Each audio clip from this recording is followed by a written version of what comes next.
जी मुफ्ती साहब, मेरा एक ये क्वेश्चन है कि जैसे अगर मैं से जैसे हिंदुओं से जैसे बात करो तो इनको जैसे अगर ये बताओ कि क्या नाम है, जैसे जो शूद्र लोग होते हैं इनके साथ देखिए कितना बुरा बुरा व्यवहार हुआ है, चाहे वो वाल्मीकि रामायण हो चाहे मनुस्मृति हो।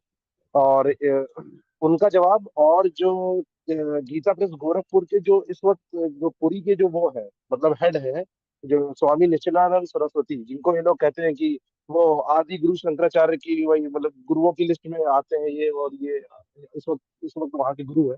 वो भी यही कहते हैं कि अल्टीमेट जो गोल है क्या नाम है स्वर्ग में जाने का, तो वो लोग जाते ही हैं। मतलब जो शूद्र हैं वो भी वहीं जाते हम्म। हैं, और चाहे वो हायर कास्ट हो चाहे लोअर कास्ट हो वो भी वहीं जाते हैं। ये तो मुझे बात बिल्कुल इलॉजिकल लगी, थोड़ा इस बारे में थोड़ा बताइए। अब देखें, ये उनकी बात आपको थोड़ी लॉजिकल नहीं, पूरी लॉजिकल लगनी चाहिए, क्योंकि लॉजिक का उससे क्या ताल्लुक है कि आपने जिन लोगों के ऊपर इतना जुल्म किया और जिनको आप अपने मजहब की किताबें पढ़ने नहीं देते, और अगर वो वेद का कोई जुमला सुन ले तो उनके कानों में आप पिघला हुआ तांबा डाल देते हैं। तो भाई, जी वेद जब वो सुनेंगे नहीं तो अमल कहां से करेंगे? और जब अमल नहीं करेंगे तो नजात कैसे मिलेगी? और नजात नहीं मिली तो फिर स्वर्ग में कैसे चले गए? यही इससे बढ़कर लॉजिकल स्टेटमेंट और क्या हो सकता है? जी, नहीं नहीं, ये लोग कहते हैं कि इनके लिए शूद्रों के लिए उपनिषद है, ये सब पढ़े लेकिन वेद ना पढ़े। भाई, वेद वेद पढ़कर ही तो सॉल्वेशन होगा ना। नजात और मुक्ति किसमें है? वेद पढ़कर है। तो वेद ना पढ़ें, जी बस दूसरे दर्जे की किताबें पढ़ते रहें। मुक्ति तो सिर्फ ब्राह्मण को चाहिए, उसी को मिलेगी। तो ये एक सिस्टमैटिकली इनका प्रोसिक्यूशन किया है।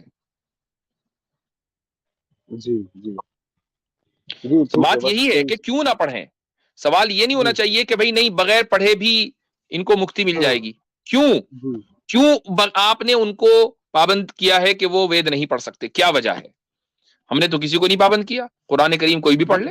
जी जी, एक लॉजिक देते हैं कि जैसे क्रिकेट टीम में जैसे क्रिकेट टीम मैदान में उतरने से पहले सबके वो काम डिसाइड होते हैं कि कौन विकेट कीपर होगा, कौन कौन कप्तान होगा।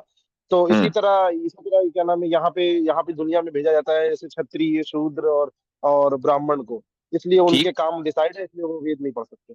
तो भाई, मैदान में उतरती जब टीम है तो खाली कप्तान तो खेलता नहीं है, खेलती तो पूरी टीम है ना। तो ठीक है, आपने रोल अलग अलग दे दिया। एक को आपने विकेट कीपर बना दिया, एक को आपने बॉलर बना दिया, एक को आपने बैट्समैन बना दिया, लेकिन मैच तो सब खेल रहे हैं ना। या ऐसा तो नहीं है कि सिर्फ खाली कप्तान या विकेट कीपर बस वो मैच खेल रहा है, बाकी और कोई नहीं खेल रहा है।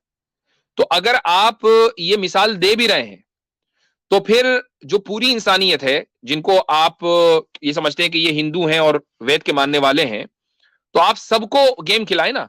आपने 50% से ज्यादा आबादी को ये तो कहा कि नहीं, तुम हमारी टीम में तो हो, खेलने के नहीं बाहर बैठे रहो। तो भाई, एक ऐसा आदमी मुझे बताइए आप कि जिसका टीम में सिलेक्शन हुआ हो और उसका कभी नंबर ही नहीं आया खेलने का, आज तक के वो पिच पर नहीं गया और उसने बैट नहीं उठाया, उसके हाथ में कभी गेंद नहीं दी, कभी ना वो स्पिन कर सका, ना वो आउट स्विंग कर सका, ना इन स्विंग कर सका, बेचारा बाहर बैठा रहा। तो उसमें और तमाशाइयों में क्या फर्क है भाई? जी जी जब टीम में लिया है तो खिलाओ, तब मानेंगे कि हाँ भाई ये टीम का हिस्सा है। महज कह देने से टीम का हिस्सा कोई नहीं बनता। मुफ्ती साहब, 12वें प्लेयर को। इस अगर जी। जी। अगर इसका हम एग्जाम्पल को मान लें तो बेचारे जो शूद्रा हैं वो तो वाटरमैन है, वो तो फिर टीम का हिस्सा भी नहीं है, उनको जी। तो जी। जी। इसीलिए रखा है।